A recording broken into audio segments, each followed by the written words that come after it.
창세기 47장 1절에서 6절 말씀 우리 한 목소리로 읽겠습니다.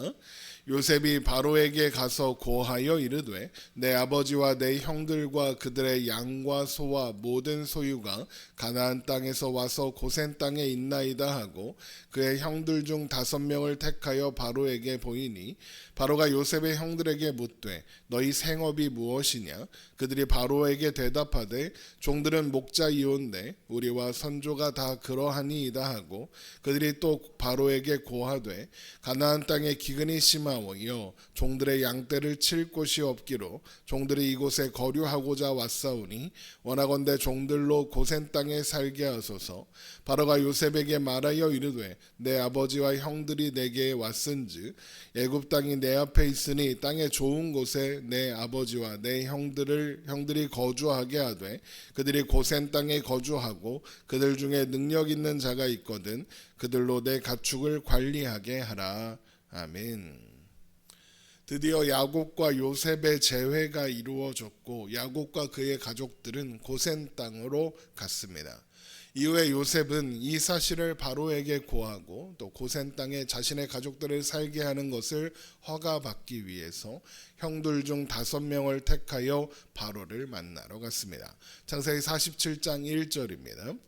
요셉이 바로에게 가서 고하여 이르되 내 아버지와 내 형들과 그의 양들과 소와 모든 소유가 가나안 땅에서 와서 고센 땅에 있나이다 하고 그의 형들 중 5명을 택하여 바로에게 보이니 요셉의 형들을 만난 바로는 그들의 생업이 무엇인지 물었고 그들은 요셉과 미리 준비했던 대로 목자다라고 대답했습니다. 창세기 47장 3절입니다. 바로가 요셉의 형들에게 묻되 너희 생업이 무엇이냐? 그들이 바로에게 대답하되 종들은 목자이온데 우리와 선조가 다 그러하니이다 하고 그리고는 고센 땅에 살게 해주기를 부탁했습니다. 창세기 47장 4절입니다. 그들이 또 바로에게 고하되 가나안 땅에 기근이 심하여 종들의 양떼를 칠 곳이 없기로 종들이 이곳에 거류하고자 왔사오니 원하건대 종들로 고센 땅에 살게 하소서. 사실 바로는 이미 애굽에 좋은 땅을 내주어 요셉의 가족들을 살 수 있게 하겠다고 약속한 바 있었습니다. 우리 창세기 45장으로 가서 17절에 봅니다. 창세기 45장 17절. 바로는 요셉에게 이르되 내 형들에게 명령하기를 너희는 이렇게 하여 너희 양식을 싣고 가서 가나안 땅에 이르거든 너희 아버지와 너희 가족을 이끌고 내게로 오라. 내가 너희에게 애굽의 좋은 땅을 주리니 너희가 나라의 기름진 것을 먹으리라. 그러니까 이런 약속이 이미 있었던 겁니다. 그러면 요셉은 바로에게 가서 이제 가족들을 데리고 왔으니 좋은 땅을 달라 고센 땅이 좋겠습니다 라고 하면 됩니다. 하지만 요셉은 이런 약속을 언급하지 않습니다. 대신 바로의 호의와 자비를 요청하는 형식을 형제들로 하여금 취하게 하고 있는 거죠. 그러면 요셉은 왜 바로가 했던 약속을 언급하지 않고 이런 형식을 취하여 고센 땅을 부탁하는 걸까요? 요셉이 이런 형식을 취하는 이유는 바로가 소위 말하는 기분파였기 때문에 그렇습니다.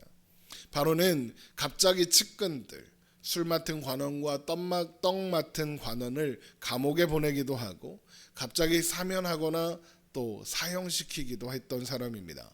처음 본 요셉을 총리로 세우기도 했던 사람이죠. 그러니까 당시에 바로는 아주 정치적이면서도 그때그때 기분에 따라서 느낌에 따라서 판단하고 행동하는 사람이었다는 것을 알 수 있는 겁니다. 이런 바로의 성향을 잘 알고 있었던 요셉은 바로의 기분을 최대한 좋게 하는 방향으로 상황을 이끌어 가려고 하는 거죠.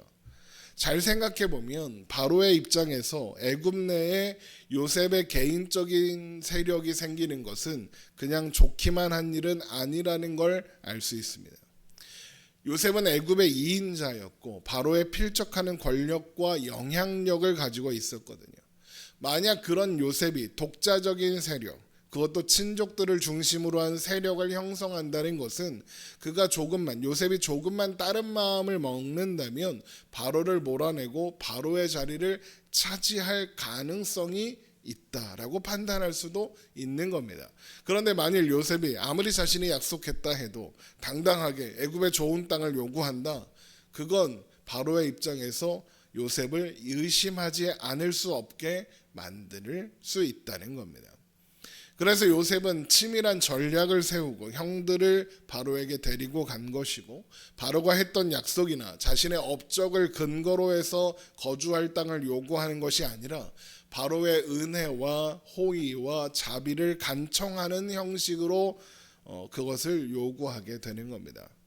그 결과 어떻게 됩니까? 고산 땅에 거주하게 되는 것은 물론이고, 바로의 가축들을 관리하는 공식적인 지위와 또 그로 인해 생기는 특권들, 예를 들면 우물을 마음대로 사용하거나 목초지를 자유롭게 이동할 수 있는 특권들 같은 것도 얻을 수 있게 되었습니다.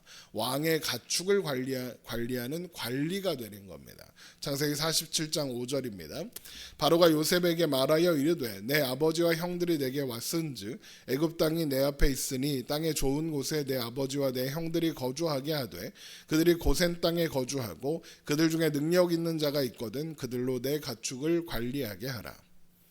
실제로 애굽에서 발견되는 비문들 같은 걸 보면 왕실의 가축들, 왕실의 솥대를 관리하는 감독자들이 자주 언급된다고 합니다. 그런데 그들은 대부분 외국인, 이방인이었다고 하고, 그런데 그 역할을 하던 사람들은 더 높은 지위로 올라갈 확률이 높았다고 합니다.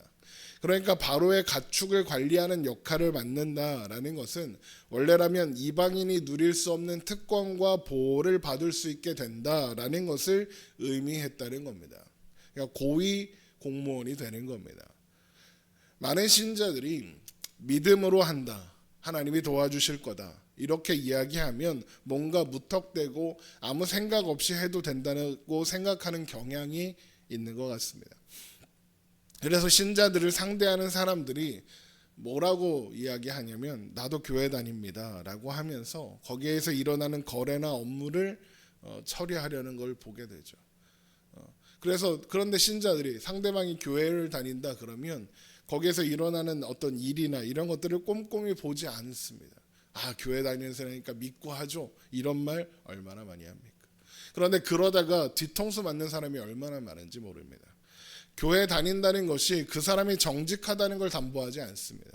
교회 다닌다는 것이 그 사람이 나에게 호의적일 것이라는 것을 담보하지 않습니다. 믿는 사람끼리 속이겠습니까? 그러는데 다 속입니다. 세상은 그렇게 호락호락한 곳이 아니죠.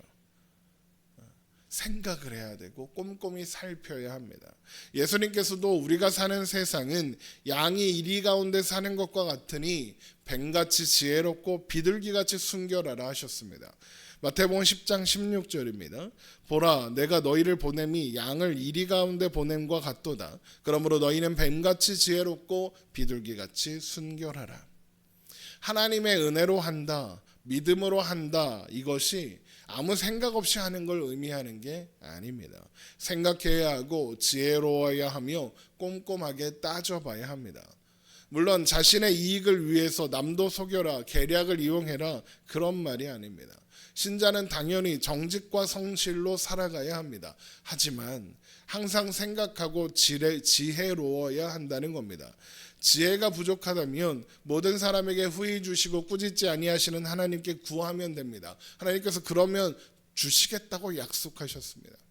이웃을 사랑하고 이웃을 위해 희생하고 섬긴다는 것이 이웃을 위해 사기를 당하라는 말은 아니니까요. 매사에 신중하고 매사에 지혜가 필요한 겁니다. 요셉은 자기 가족들이 애굽에 정착하여 기근을 잘 견디는 것이 하나님의 뜻이라는 것을 알고 있습니다. 그래서 요셉은 하나님께서 자신에게 주신 지혜를 총동원하여 가족들이 애굽에서 안전하게 머물다가 안전하게 돌아갈 수 있는 가장 좋은 방법을 마련해낸 겁니다. 그 결과 바로와 우호적인 관계를 유지하고 더 많은 호의를 받아낼 수 있었던 거고요. 하나님께서 우리의 삶을 인도하사 모든 것이 합력하여 선을 이루게 하실 겁니다. 그러나 그것이 우리가 아무 생각 없이, 아무런 노력 없이, 아무런 고민 없이 살아도 된다는 것을 의미하지는 않는 겁니다. 우리는 우리 나름대로 치열하게 고민하고 생각하고 노력하며 오늘을 살아가야 합니다. 모든 지혜와 지식을 총동원하여 오늘을 살아야 한다는 겁니다. 그러나 사람이 마음으로 자기의 길을 계획할지라도 그 걸음을 인도하시는 분은 여호와시라 하셨으니 하나님께서 우리의 길을 인도하여 주실 것을 믿고 우리는 계획도 세우고 고민도 하고 노력도 하고 해야 한다는 거죠. 물론 당연히 실수도 하고 실패도 할 겁니다. 그러나 우리는 실수나 실패를 두려워할 필요가 없죠. 모든 것이 합력하여 선을 이루게 하실 하나님이 우리 편이시니까요. 하지만 하나님이 우리 편이시고 우리와 함께 하신다는 사실이 우리가 게을러도 되고 고민 없이 생각 없이 살아도 된다는 것을 의미하지 않는다는 것을 기억해야 하겠습니다. 우리는 날마다 하나님의 은혜를 구하며 하나님의 지혜를 구하며 오늘을 살아야 합니다. 하나님께서 우리의 주어진 삶의 자리에서 주어진 시간을 살아가는 우리와 함께 하실 것입니다. 내 뜻대로 되지 않을 때가 훨씬 많겠지만 그건 하나님의 시간과 방법에 맡기고 우리는 우리의 오늘을 살아가면 될 것입니다. 기도하겠습니다.